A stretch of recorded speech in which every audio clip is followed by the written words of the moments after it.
This is Duke University.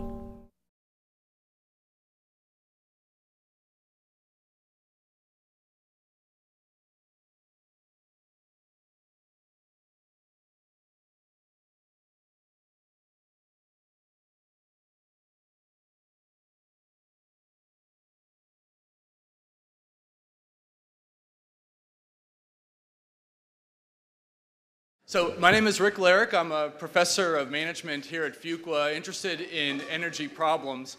And I have the pleasure of starting us on a 3-session sequence where we're going to try to dissect approaches to motivating and identifying energy efficiency solutions. How do you finance those? That's what we'll do in the early afternoon. And then what do you need to know about implementing them will be our late afternoon charge. And by meeting in this room, one of the things that we want to do is tap into the knowledge that the Climate Corps interns that you all have gained in your experiences and the corporate partners. And we just want to think about what are the obstacles for achieving these things that I just laid out and how best to do that.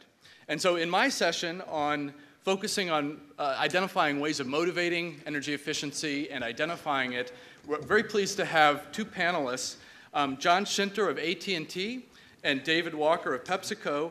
John is the Executive Director of Energy at AT&T. He's had a long career working with many firms on energy efficiency problems. And David is the Director of Environmental Sustainability at PepsiCo. His scope is a broad one, sustainability writ large, which has energy elements but also water elements in it.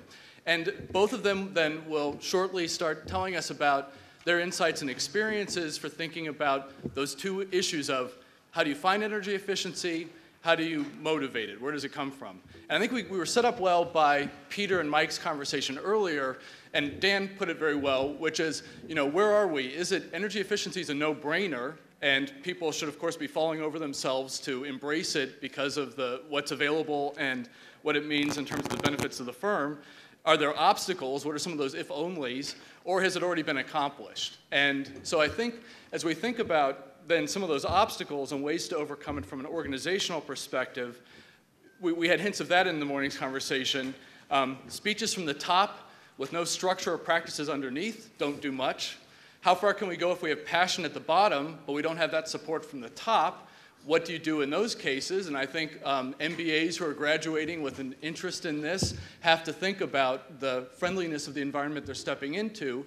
Hopefully you're going to be able to step into one where there's clearly defined roles focusing on energy efficiency and measures and incentives to do it. But if you don't, what would you do?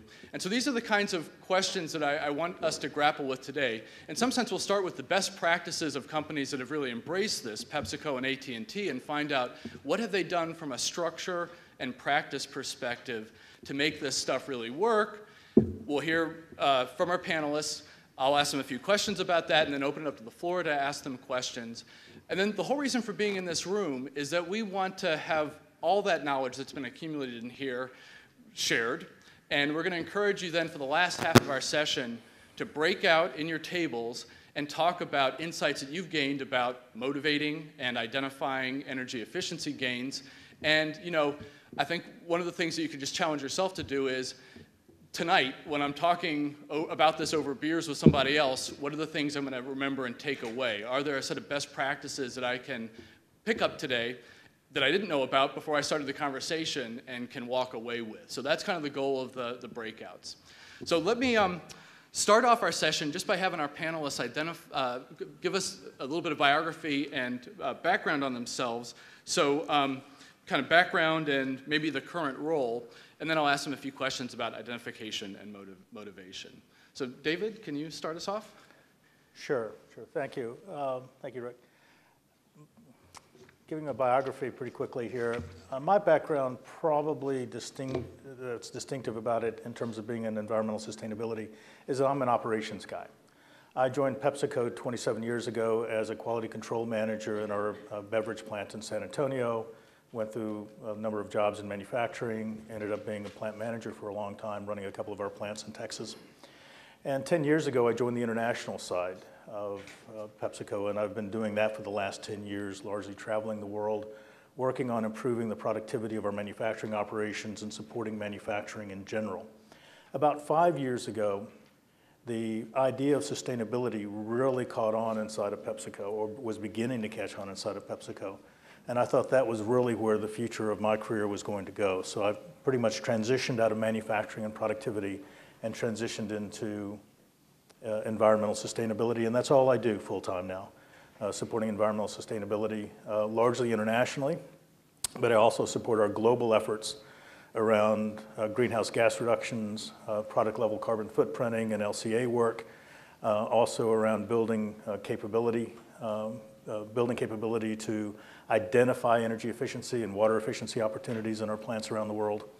And also I support the effort to get on and stay on indices like the Dow Jones Sustainability Index or the Carbon Disclosure Project Leadership Index and other things that are increasingly important to the reputation of our company. Thanks. John? Well, I'm glad to be here at Duke. I'm actually out of Chicago, so it's definitely a nice change to come out here. What I would say is that I've been with AT&T now for a year, and my background started in energy engineering, and I think I've been a lifetime student of psychology to see what we could do on the energy front to actually get progress. At the end of the day, what you find in these systems, if you want to make progress on the energy front, it's much greater than the technology involved. You have to get the organizations aligned with that. So what I would say is I've had an interesting start. I started out in design engineering. I've been in the industry for about 28 years now. Ended up in some large utilities, ran and constructed the world's largest district ice system out of Chicago, and ended up as the founding president for Jones Lang LaSalle, the second largest real estate company in the world, for energy and sustainability services, and then came on board to AT&T and realized how big companies can be. And to get movement in a large company like AT&T, I've got to tell you, it takes a lot of effort, it takes a lot of thought, a lot of strategy, and really what it comes down to, if you want to make traction in this area, you've got to find ways to motivate individuals. So I think it's really appropriate for the topic that we'll be talking about today, is to really better understand what you need to do in order to get movement in this area. It's definitely not one where you're going to wait and sit and kind of hope that the senior management teams are going to come in and tell you exactly what to do. You've got to set goals. You've got to be able to drive forward with those goals. And you've got to find ways to get rid of the barriers that are in place. The new technologies that come out, those are great if you could find the money to actually embrace some of the new technologies. But many times those new technologies may result in returns on investment that are much longer than the companies are willing to invest in. And that's always a bit of a challenge. What you really find is that there are existing technologies, there are existing methodologies, there's existing maintenance practices that you could put in place today, and there's an incredible number of inefficiencies in our systems in general, not just AT&T. I've had the good fortune to see lots of large companies kind of go through the same exercise. If you don't have that senior management commitment, if you don't have a specific goal that has to be in place as an organization and maybe as a division, maybe even as a person, you will not get results. It really comes down to just making sure you've got goals, make accountability, and raise the visibility of those actions against those goals. That's what I'd add. Well, so John, let me stay with you then. Can you tell us then a little bit more about AT&T and the motivations then that exist at the most senior level for being concerned about this, and what that tangibly looks like then at lower levels in the organization? I'd say, oh, there we go. Why is that loud? All right, thank you. What I would say is that the motivations, like every company, is that too loud? Is that, it seems loud to me, but that's all right. I'll talk softer. The motivations, I think, like any company, really start with the financials. And there's a return on investment requirement for every firm that's sitting out there. And sustainability is only sustainable if you could find a return on investment for that particular action. So if you're working with any organization, you've got to find a way to make sure that this shows up on the bottom line. And so I think the motivation at the top is the same as that we have in energy efficiency in general, and that is if you can convince everyone that the investments in energy efficiency and the actions that you're going to take are consistent with the returns that they're seeing in the firm, you'll get attention. You'll get that kind of support. And we happen to enjoy a pretty aggressive group. We're one of the largest growing companies in the United States.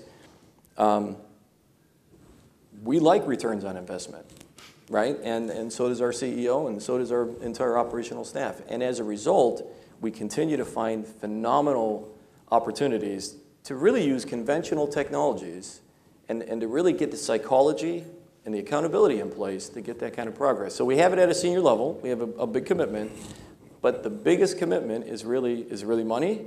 And then I'd also say, though, of course, the environment is very important. But if you can't get the financial return, you can't help the environment. And so, John, at lower levels, what does that look like then in terms of measurement of employees, benchmarks, incentives tied to it? What does it look like at lower levels of the organization? What I would say is to the lower levels of the organization, we have established very specific accountabilities.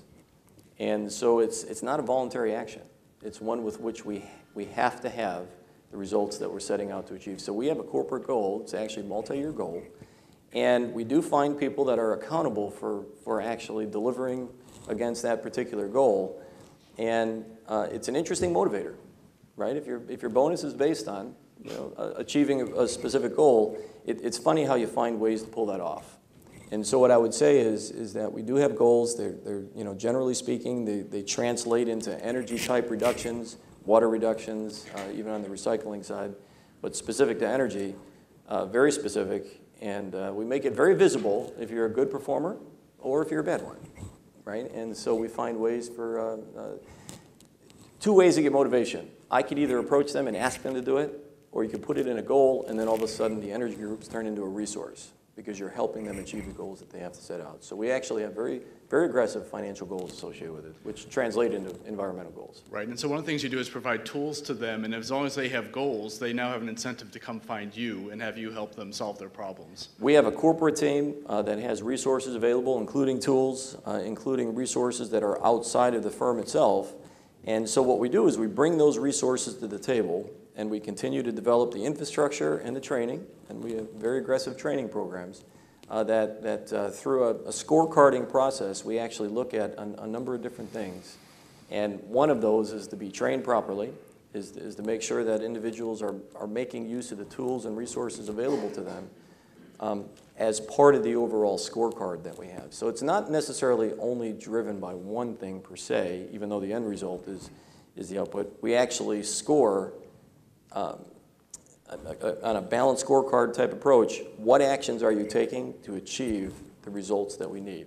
And if you don't actually work against those particular elements in the scorecard, to be honest, even if you hit your goals, you probably may not be judged as well. Okay. So it's a couple ways. Great. Okay. Thanks, John. And so, David, let me ask the same question of you, which is, what are the motivations then of the firm itself, the senior management, and how does that translate then into how it's framed for employees and what motivates employees to think about energy efficiency? From a PepsiCo point of view, we're, of course, blessed to have a chairman who embraces sustainability. So Ingenuity, this is a big piece of what she does. She has a mantra of performance with purpose, and that's the mantra of her time as chairman. She also thinks about the company 10 and 20 years from now, and is this company going to be relevant 10 and 20 years from now, and are our products going to be relevant? So we're looking at, do we have to transform our entire portfolio? Do we have to dramatically change the way in which we have relationships with the consumers and the communities in which we operate? If you block that down into, I'd say, three areas, the consumer, financials, and employees, from a consumer standpoint, there are a couple of elements to it. One has to do with for any consumer-facing company, if our products cease to entice the consumer, or alternative to that, if our consumer is drawn to our product by the actions of the company, it has significant impact on our financials and our long-term strength. For example, from a product standpoint, bottled water became associated with bad things from the consciousness of our consumers, and consumer water sales drop dramatically, especially in the United States. A product like sun chips, which closely associated itself with being healthier and being closely associated with the environment and solar energy, dramatically increased in terms of sales. So from a standpoint of looking at our product portfolio and finding a way to make sure that we stay on the right side of the consumer, it's absolutely critical to us. More locally, we have to preserve our license to operate. If the consumers in a community perceive that we're wasting resources, they will take moves to essentially move us out of town or shut us down. And in some cases, that's fairly benign. Peter Senge talked about the urbanization of the world. When the world urbanizes, you have to build infrastructure. When you build infrastructure, politicians are more likely to want to put infrastructure up for their voting citizens than they're likely to put it up for businesses. So we're seeing places like Beijing, Delhi, Mexico City, where the city is very unlikely to give us resources, allow us to plug into the electrical grid, allow us to plug into other resources, and we have to find alternative places to operate. Secondly is with respect to financials. In financials, energy is an important element to PepsiCo. We probably spend between $800 million to up to $1 billion in energy in a year's time. And for a company that this year will probably approach $60 billion in turnover, it's important, but it's obviously not absolutely critical. But when you look at our long-term goals that we've set, which are a 20% reduction in electricity use, 25% in fuel, and you look at $800 million buy, that means a 10% reduction, and that is about an $80 million savings, maybe $8 million a year. Even at a relatively low rate of return, that, $30 to $40 million in capital it would drive. And one of the things I keep track of is how much money we invest in that area, and I really try and fight for that 2% of our capital or so that's necessary to fund that $40 million in investment. The third element is, of course, the employee. And again, I think as Mike said with Ingersoll Rand, and I think companies all around, are seeing a rather dramatic change in the attitude of employees that are coming to work for your company. My main motivation getting out of college was just to get on somebody's payroll. And given the environment of today, maybe that still is a primary motivation. But I would never have asked the question about what is the sustainability of your company, your products, your long-term relationship to the consumer, the extent to which you engage in a philosophy of the ecology of commerce and so forth. And yet that's happening all the time. Plus we're seeing pressure from our younger employees to change internally inside of the company. And that's a pressure that is felt in terms of the organization. So that's a bit of a long-winded answer, but it kind of gives you a perspective in terms of where motivation comes from in the company. So Dan earlier talked about efficiency gains being a no-brainer, and when you make the financial case, that's kind of part of the appeal then. But the interesting use of this phrase no-brainer is it does imply that we're thinking about it, and is our attention actually being directed to finding it? Motivation is supposed to direct it, but we also have to have good ideas and good insights about where to find it, and you can get that to some degree through standardized practices. But so David, let me stick with you and just kind of ask you about where those ideas come from, and this idea that sometimes there has to be kind of a leap in recognition of where it can be looked for. So kind of building off of Dan's example, manufacturing is a standard place where we've tried to become efficient, but maybe there are other places like buildings where we haven't been thinking about it as hard, and there's kind of a light bulb that goes off over our head in terms of what benefits there are there. So what are, David, kind of some of the practices then that you all systematically employ to find ideas for energy efficiency opportunities? Where do new ideas come from, and where do those leaps come from where you kind of recognize whole new ideas? Yeah, well, one of the ways to look at, and one of the things we do in terms of building capability is we ask people to look at things in three categories, A, B, and C. A categories are those things where there's savings and there's no capital involved. B categories are where there's savings and capital involved. And C is where you're investing in sort of that long-term benefit. You're not necessarily saving any money today, but if you put in energy monitoring systems, you put in the meters, you put in sub-metering, you invest in future projects, there will be a long-term sustainable return so that you can continue to invest in the A's and the B's. From what we see typically in our manufacturing operations, there's a nice breakdown between the A's and the B's, between those that require truly low-hanging fruit, no capital involved, versus B being those that involve capital or even new technology. The vast, vast majority of our energy savings and progress toward our long-term goals will come out of that A and B category for a long period of time. And Rick, as you mentioned, one of the things that having Climate Corps with us this year enabled us to do was begin to take a look at our buildings where in the past we'd been focused on manufacturing.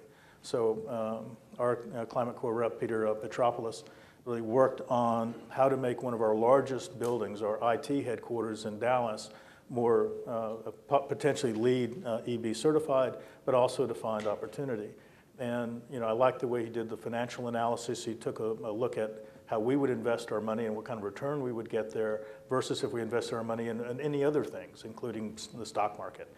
And the return on investment was there.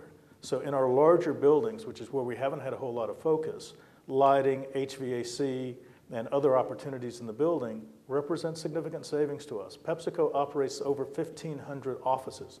Forget, we have 600 plants. We have 1,500 offices around the world, many of which we don't even know where they are. Okay? But the larger ones we do, and there's significant opportunity there.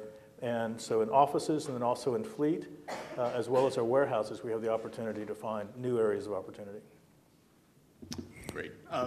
John, same question to you. How systematized is a process of looking for energy efficiency gains? And then where do new ideas come from? And do you have a system for capturing those?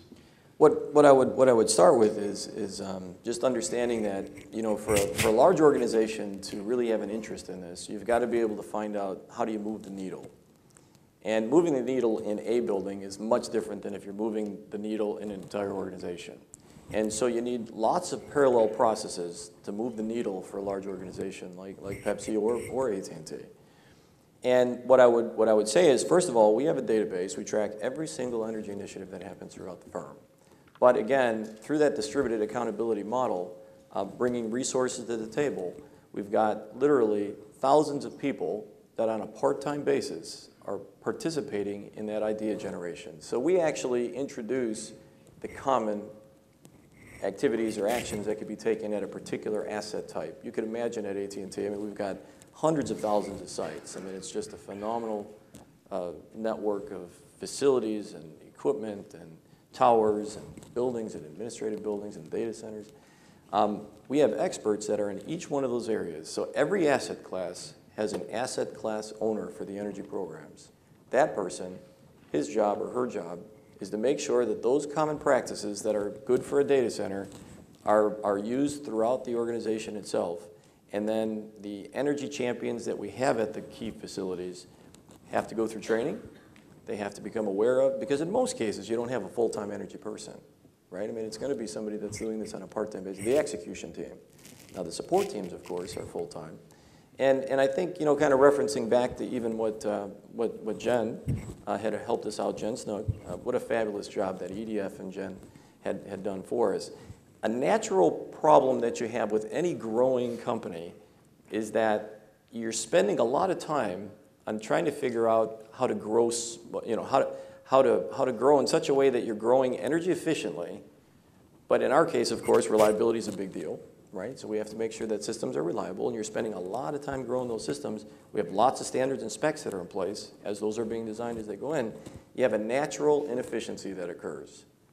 And so you're spending so much time on growth that you've got to go back and try to identify some of these inefficiencies. And Jen came in and actually did a very great deep dive in a particular area for us in a certain asset class, specifically looked at on the use of lighting systems and how often those lighting systems are on versus when those spaces are actually occupied. You may think that's a small deal, but when you've got hundreds of millions of square feet and you multiply the results across hundreds of millions of square feet, it was a phenomenal savings. And certainly well above the tens of millions of dollars a mark in terms of savings. And it was pretty exciting to just kind of see what's out there. So you had somebody come in. She took a really creative approach. She actually, I'll call it, borrowed sensors from some of the lighting vendors that were out there that actually looked at how often the lights were on versus when somebody was actually in the space itself. And the results that we had were pretty staggering. I mean, it was pretty exciting. So what I would say is it was a lot of hard work, a lot of creativity, a lot of support. But at the end of the day, really bringing those statistics and that data together so that you can actually take action on it. And I can tell you right now, we are aggressively pursuing the solution. We're aggressively pursuing the actions actually to generate tens of millions of dollars in savings, specifically as a result of the work that Jen and EDF did over the summer. So John, tell me how you would routinize the ability to kind of find these new opportunities like Jen found. Are there a list of things where we kind of know what we want to do next? Do the ideas bubble up from inside the company? Where do they come from? It's kind of a Pareto approach, right? So I think it's a necessary evil. You've got to kind of start out with prioritizing where would your actions have the biggest impact, right? And so there has to be either a suspicion or a study that's done to really say, you know, if you want to start out with the most impactful ideas, that you have some indication of what your biggest opportunities are that are out there. So why would you start with an activity that, let's say, would only be one building? If it's not scalable in a big organization like AT&T, kind of going back to the original statement of move the needle, it won't move the needle. So scalable solutions for us, huge opportunities. So you almost have to look at it from a Pareto or prioritization approach that says, where would you get the biggest bang for your buck? But then you've got to actually study it, do some pilots, and then try it out, see if it works, and then start marching across the organization and make those changes. So I would say the idea generation is really a methodical, almost Six Sigma-ish type activity, but then you need somebody to actually flush those out and make sure they're right. Great, okay. At this point, let me open it up to the floor and see what questions you all might have of John and David. Go ahead, Kara. I think one thing we heard this morning in the opening addresses was this idea that with the potentially artificially low energy price in the U.S., there just isn't enough incentive to look at these things. But John and David, you guys are obviously both in companies that have spent a lot of money and energy building substantial systems. I mean, from what we've heard today, focused on energy efficiency and finding this. So that seems like a disconnect to me. Obviously, in your companies, this idea of the energy price not being high enough to generate the interest isn't there. I mean, is it just because your companies are large and so it's a scale issue, or what's going on? Let me say this, is that it is becoming increasingly difficult to justify investing in some of these longer-term energy projects, given that a big piece of what we buy is natural gas. And the price of natural gas is deflated now and could well be deflated for many years in the future. So it does bother me that we will be able, whether or not we're going to be able to continue to invest in projects that reduce the natural gas usage. Electricity will continue to be expensive, down the road. And so a lot of our projects will probably shift that direction to be able to do something with that. And then there's a way, of course, of combining the two. If you can engage in combined heat and power operation, you can increase dramatically your heat efficiency and generate your own electricity. So but even that, the reduced price of natural gas makes that more difficult to invest in. But keep in mind, as I started out, the return on investment for the sheer financial impact of energy is only one of the three reasons why we're doing this. Overwhelmingly, the company reputation is important. And one of the things we continue to struggle with is figuring out a way to monetize these more intangibles and these externalities. To the extent that we're actually looking to business schools to somebody come up with a model that would really work, that would be credible. Because otherwise, if you go to your CFO and continually put in front of him energy projects with 12 to 15% IRRs, he's going to come back and say, why do you want me to destroy the value of this company to my shareholders by continuing to invest in projects that barely pay for the capital barely covers its depreciation, or the savings barely cover the depreciation? And that's a very legitimate question for a CFO to ask. So we have to find a way to demonstrate that these costs are vastly more significant than just taking a look at your utility bill alone. From my perspective on that answer, what I would say is that the returns on investment for infrastructure replacements is substantially less attractive. So if you're going to replace a boiler, if you're going to replace a chiller, if you're really replacing existing infrastructure that really hasn't seen the end of life, you really got a challenge on your hands, even if you have new technologies that come up, because you have to find a way to pay for that. And really what you find is that there are certain activities that have a much faster return on investment, much greater return on investment. And there are advancements in technologies today that really focus on controls, so controls of existing infrastructures. Very complicated, right? Networking together of many sites, of many processes, optimizing those. A lot of it is software generation. So you're coming up with creative algorithms that'll control the existing equipment in more efficient ways.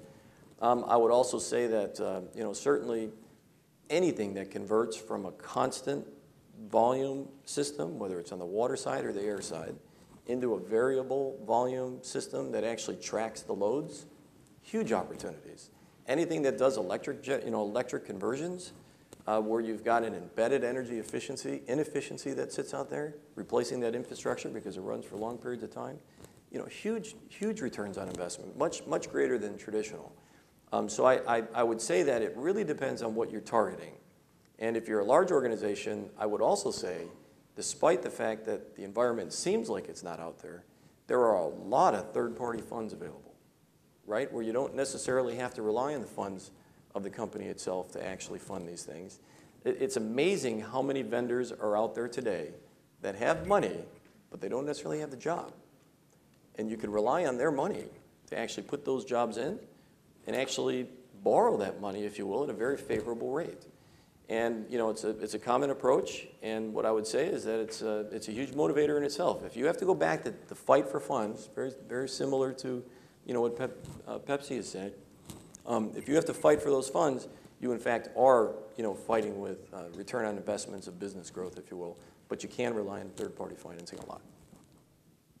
Other questions? Yes? What about management attention? What if you don't have necessarily the staff? How do you convince management to spend their time on these projects, analyzing these projects? I don't know whether you want to go first or not. The way we're looking at it, where we see companies that have very little interest or incentive to engage in sustainable activities,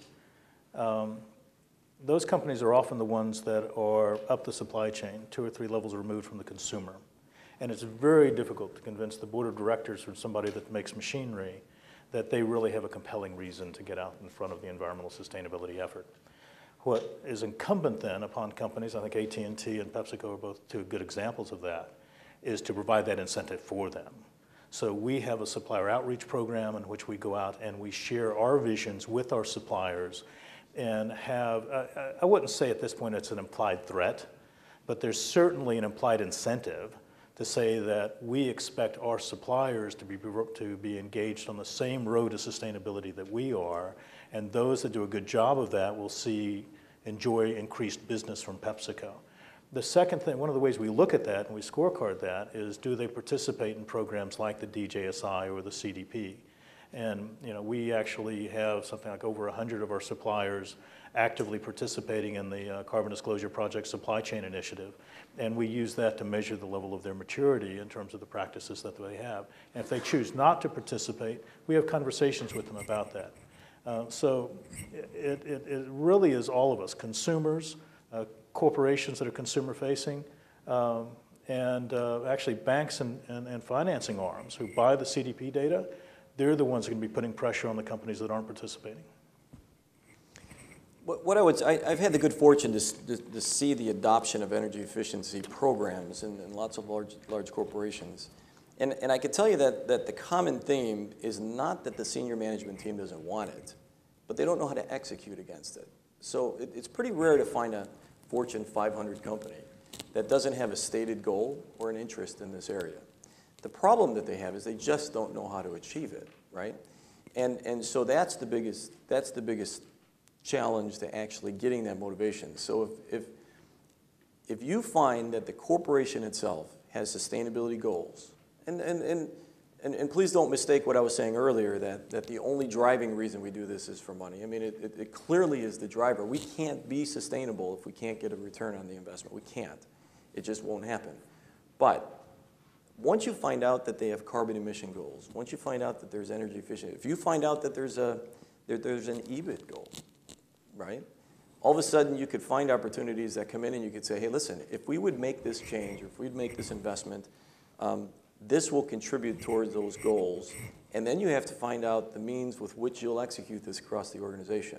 If it's one building, it's easy, right? It's very easy to find the opportunities. If it's 10 buildings, it's getting a little harder, right? if you're talking about replacing infrastructure, very much like the professor's comment, earlier about the question is to cheap rates of energy, if you will. You may not be able to cherry pick one solution across the country that works.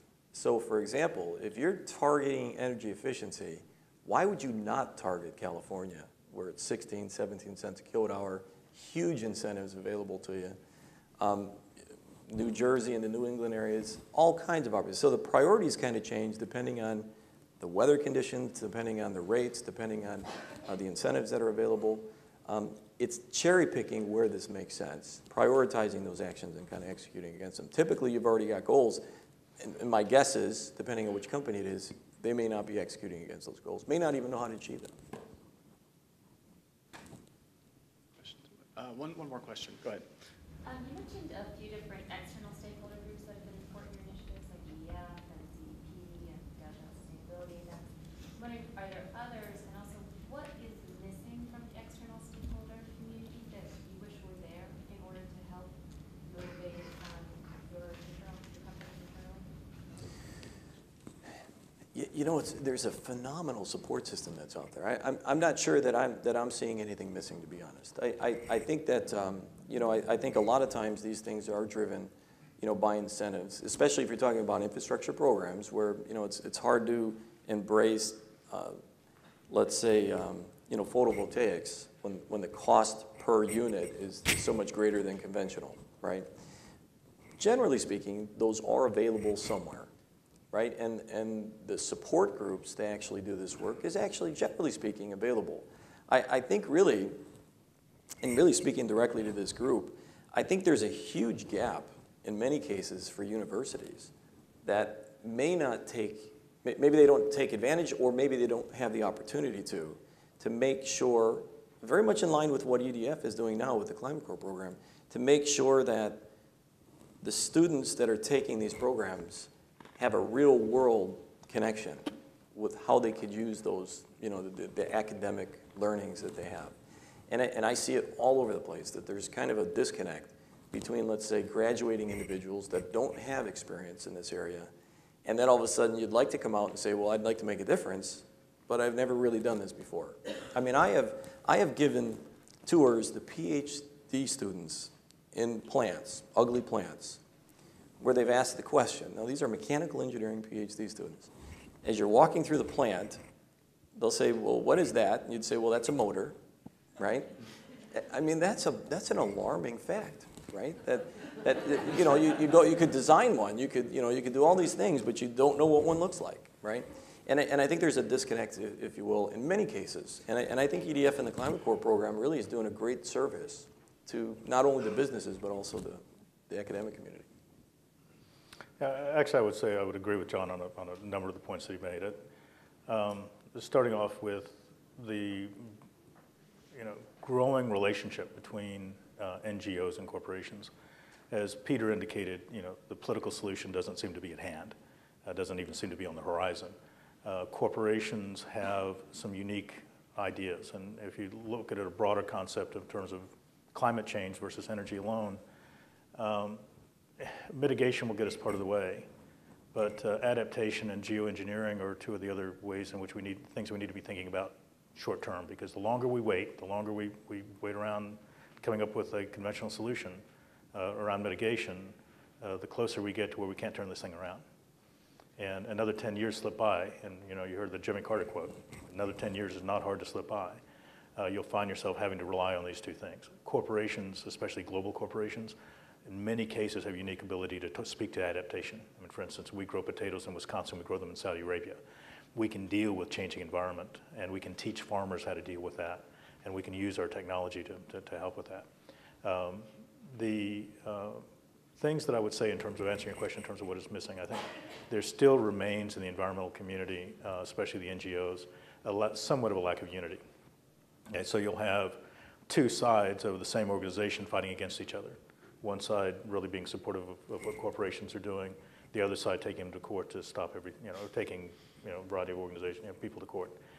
that sense of unity, I think, would be absolutely essential in the NGO, really help a lot, especially when you understand that it's on our shoulders. I really believe it's on the shoulders of the NGOs and corporations to make change happen in this area, and that politicians are pretty much paralyzed. Politicians will follow us if we have an idea that's meaningful, if we're able to influence the consumers, if we're able to influence their constituents, they will follow us.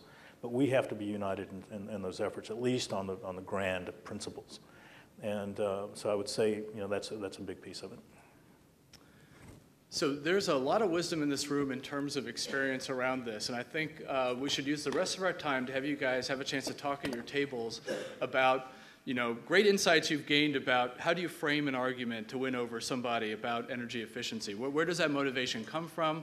Where are the surprising places where good ideas can come from? And so I'll encourage you all on your tables now to kind of have that conversation, and thank David and John for getting us started, for thinking about these issues. Thank you,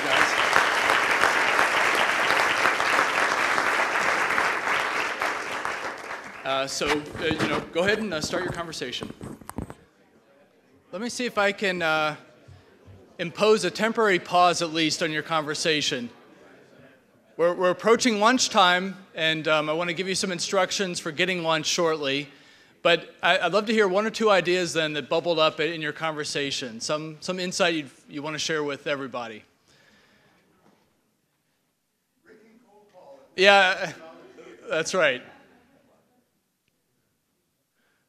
Some new insight you had, please. Rick, we were discussing ways that you could start projects, where a company doesn't necessarily have a whole lot of interest necessarily, and you're trying to break into that and create a culture around it. Right. One thing that most of us at the table found to be a pretty good incentive. Would you mind standing up? I think we'll try to project your voice more, or come up to the mic, either way. We don't make it too formal. Yeah, just stand. Do we have an intro? Just the podium. Okay.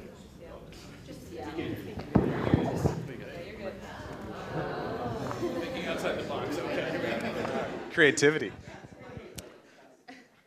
So what I was saying is that in trying to find solutions that may be attractive immediately to an organization, because capital is such a big part of the picture. One thing that we found to be effective is looking for use your existing infrastructure more efficiently. So maybe prioritizing projects that have you use the existing lighting technologies as opposed to replace them quickly, because you are going to lose the inherent value in the lighting system that you currently have if it's not at the end of its life. So things like that we found to be really important. That's one idea. We had several, but I'll open up the floor to somebody else. Thank you. How about anybody else want to offer an idea? Offer up an insight?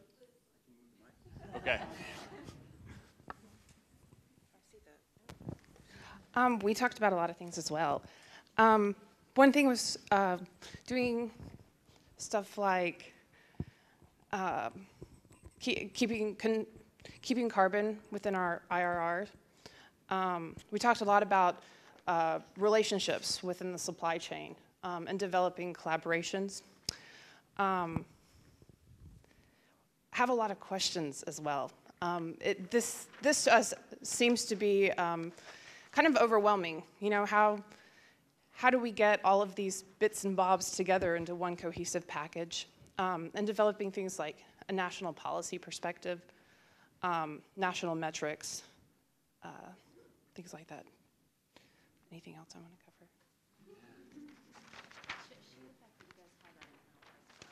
Oh yeah, Cummins does do an internal carbon accounting within their IRR. So, from us, it's definitely a consideration. So. Great. Okay. Produced by Duke University. Online at duke.edu.